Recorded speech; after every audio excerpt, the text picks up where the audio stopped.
Beaucoup l'accusent de gâcher sa carrière. Mais quand on regarde plus bien, est-ce que c'est pas lui qui est la victime? Bonsoir à tous. Ce soir, on va jouer un peu un rôle. Le rôle d'un avocat dans une cour de justice qui essaie de faire un plaidoyer pour son client qui est accusé. Ce soir, je vais vous parler de Koulaté Denis, alias Petit Denis.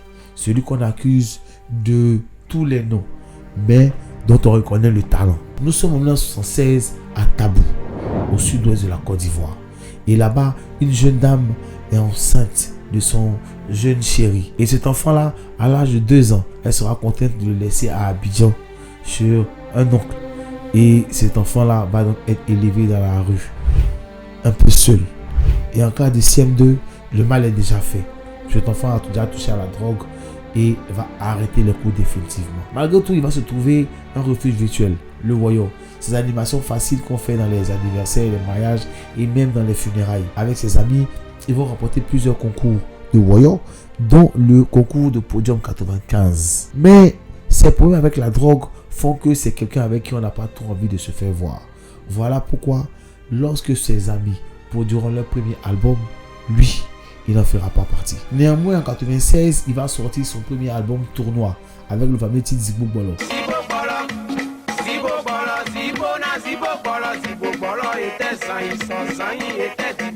Là, le succès, il est au rendez-vous.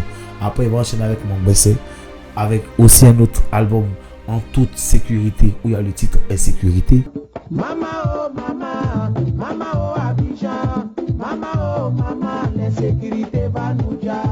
Après, il sortira l'un de ses plus gros succès, Kakouman 14, où il y a le fameux titre Nyanyi. Nyanyi oh Nyanyi, Nyanyi oh Nyanyi, Nyanyi oh Nyanyi, Nyanyi oh Nyanyi, Nyanyi oh Nyanyi. Petit Denis devient peu à peu l'image de cette jeunesse un peu perdue, dans un Zoulou qui se veut un peu trop sérieux. En 2004, sortira encore un. En 2007, La Main de Dieu. Et en 2016, El Capo.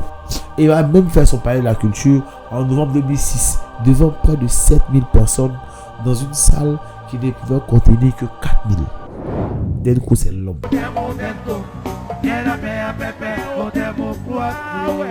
Cette carrière fait de Denko l'un des Zoulous les plus adulés, les plus aimés de sa génération. Mais à côté de cela, Denko est reconnu comme un toxicomane. Le voir dans un fumoir est normal.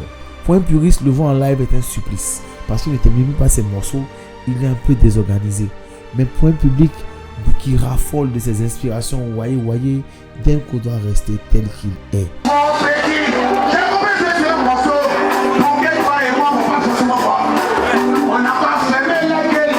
Parce que c'est ce qui fait de lui une star. Une grande partie de sa fanbase est constituée d'enfants du ghetto, de Nouchi, un peu vagabonds sur les bords, qui se reconnaissent en lui.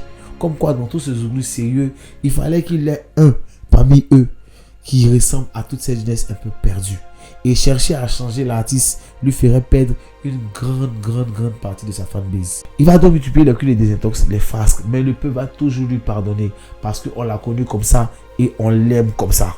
Qui a déjà vu quelqu'un se plaindre du Denko? Qui? Denko est en très bonne santé, il vit bien, mais il est toujours victime de ce que le public attend de lui.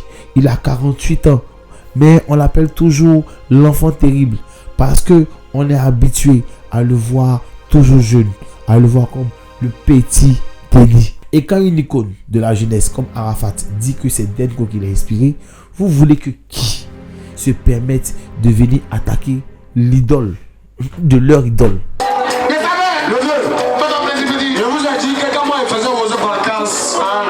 C'était mon idole, et c'est toujours mon idole.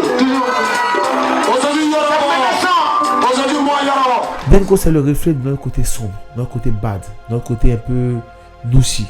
Et si on aime son flow, on doit aimer aussi toutes ses frasques et tout ce qui va avec. Voilà pourquoi pour moi, Denko, c'est une victime du sound system. Si ce contenu t'a plu, abonne-toi. Il y a beaucoup encore qui arrive.